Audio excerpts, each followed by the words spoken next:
Do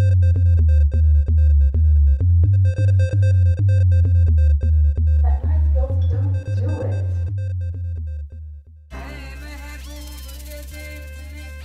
1 billion people worldwide suffer from hunger. The aim of the Hunger Project is to end this suffering once and for all in countries like Africa, India, Bangladesh, and Latin America.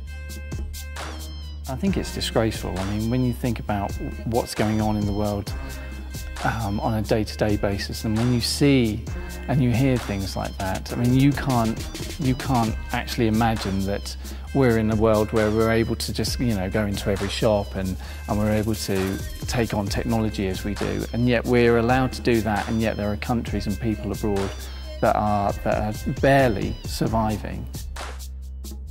And barely surviving is not acceptable in the 21st century. It's not only the usual suspects that are advocating global transformation. Many people in the art world are also looking towards global change. Gary Avis and Stephen McRae, principals from the Royal Opera House, are only two of many who are lending their talents to the premiere of World Hunger Day. I think helping to rid the world of hunger is such a vital thing that we should all get behind. Every human being is equal. We're all born the same. We all have the right to live the life you want to live, to learn what it is you want to learn, to study what it is you want to study, and to better yourself. And by getting rid of world hunger is really the first step to enabling that, to enable people to achieve their dreams. Being a dancer at the Royal Ballet, we're used to being looked after. We're surrounded by a supportive team that enable us to develop and create these amazing ballets and the roles that we're doing in a way that puts us in a little bubble away from the rest of the world. We're able to progress and strengthen in an environment that enables you to do that. Fortunately though, with our career, we get to travel the world, and we get to go to some of the most beautiful cities in the world. However, I have been to some cities that are far more underprivileged, and I've seen the hunger and the deprived areas for myself. And seeing it for yourself face to face is quite shocking. And it makes you step out of that bubble that you've been put in, and you realize that there is so much pain in the world that perhaps a lot of us just are unaware of. And when you become aware of it, you want to be part of doing something to help it. Not one person can change the world, but together, a lot of people really can make a big change. You know, that's why I took on board being patron with the Hunger Project, because I like to think that in some little way, what I do and what I am able to give out as a performance, or whether it's nurturing talent or whatever, that might be in some way helping in some little way.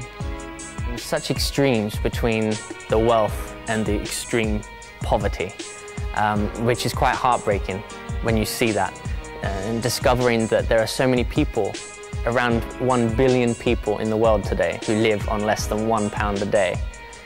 To hear that is just, you know, you can't fathom that. You can't understand or even imagine how anyone could live like that. And it's not just a case of a disaster that happened that caused those people to now live in that situation. This has been going on for years and years and years. And projects like the Hunger Project can try and tackle that to make a change long term, not just a quick fix. We all know that a quick fix is never the answer.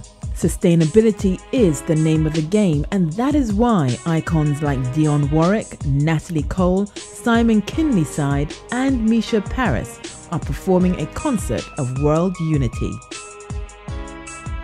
Being part of this incredible project is such an honor, and it's really exciting.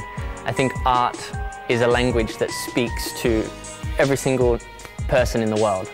There is no language barrier when it comes to art. You really can communicate with everyone through art. whether that's dance, singing, acting. So being part of a project that incorporates art, but the benefits that we're trying to achieve from doing this are helping such an incredible cause. I think that's a real honour for those who are involved, and it's really exciting. You've got to spread a word of joy rather than making it very, very sad and very, I mean, we're obviously focused, but I think the point is that you want to celebrate, and you want to celebrate the fact that people are wanting to give and to help these people and to help nurture their abilities. So hopefully, you know, a concert like this is going to give them the belief that there are people elsewhere that believe in their cause and in their situation. So, you know, if they can get that tool of believing in themselves, then they can go forward and build.